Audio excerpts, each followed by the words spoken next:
آج ہم بات کریں گے ڈیرن ہارڈی کے ایک بہت ہی طاقتور آئیڈیا کی، دی کمپاؤنڈ ایفیکٹ۔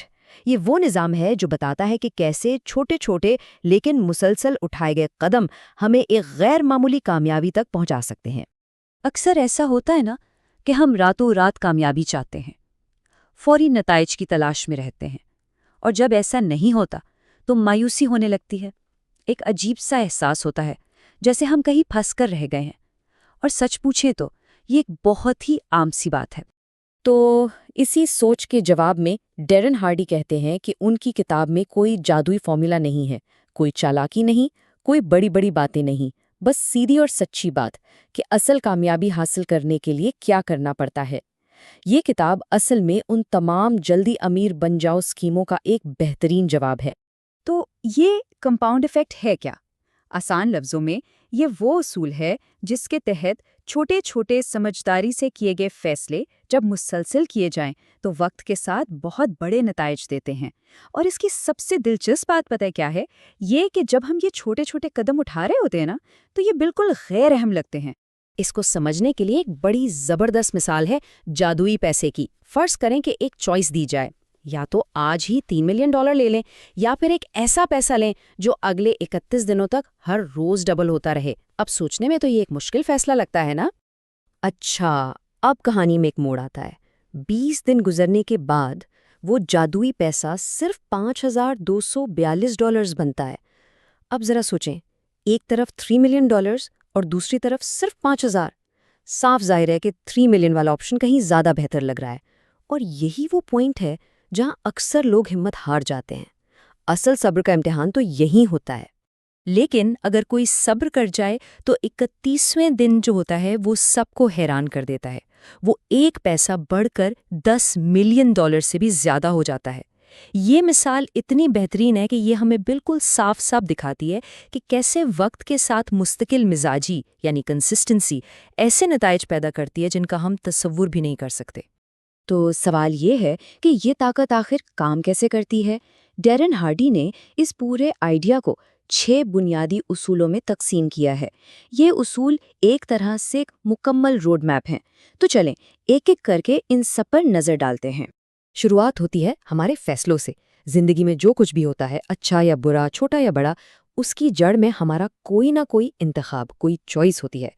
اور ستم ظریفی یہ ہے کہ ان میں سے زیادہ تر فیصلے تو ہم بنا سوچے سمجھے لاشعوری طور پر کر رہے ہوتے ہیں۔ اس بات کو سمجھنے کے لیے اسکاٹ اور بریڈ کی کہانی دیکھتے ہیں۔ دونوں دوست ہیں، ایک جیسی زندگی گزار رہے ہیں، لیکن ان کے روز کے چھوٹے چھوٹے انتخاب بالکل مختلف ہیں۔ اسکاٹ روزانہ 10 صفحے کتاب پڑھتا ہے، بریڈ ٹی وی دیکھتا ہے۔ اسکاٹ اپنی ڈائٹ سے صرف 125 کیلریز کم کرتا ہے، بریڈ ایک سوڈا یا کوئی میٹھی چیز کھا لیتا ہے۔ شروع میں تو کوئی فرق نظر نہیں آتا، لیکن کچھ ہی سالوں میں ان چھوٹے چھوٹے فیصلوں کی وجہ سے ان دونوں کی زندگیوں میں زمین آسمان کا فرق آ جاتا ہے۔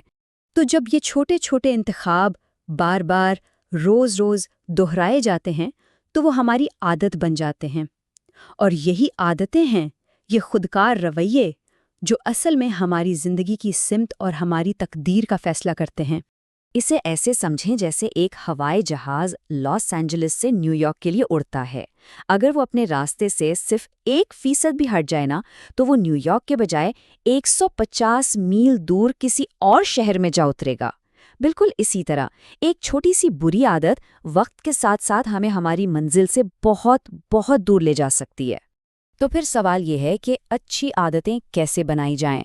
ڈیرن ہارڈی کہتے ہیں کہ قوت ارادی یا ول پاور کو بھول جائیں۔ اصل چیز ہے وائی پاور، یعنی کیوں کی طاقت۔ مطلب ہمارے انتخاب اور ہماری عادتیں تبھی پائیدار ہوتی ہیں جب وہ ہمارے کسی بڑے مقصد، ہمارے خوابوں اور ہماری خواہشات سے جڑی ہوں۔ جب کیوں واضح ہو تو کیسے آسان ہو جاتا ہے۔ اچھا، جب ایک بار اچھی عادتیں بن جاتی ہیں اور ہم ان پر قائم رہتے ہیں تو ایک بہت ہی زبردست چیز ہوتی ہے، ایک ناقابل یقین طاقت حرکت میں آتی ہے جسے ڈیرن ہارڈی بگ مو یا مومنٹم کہتے ہیں۔ یہ کامیابی کی وہ لہر ہے جو پھر ہمیں خود آگے دھکیلتی ہے۔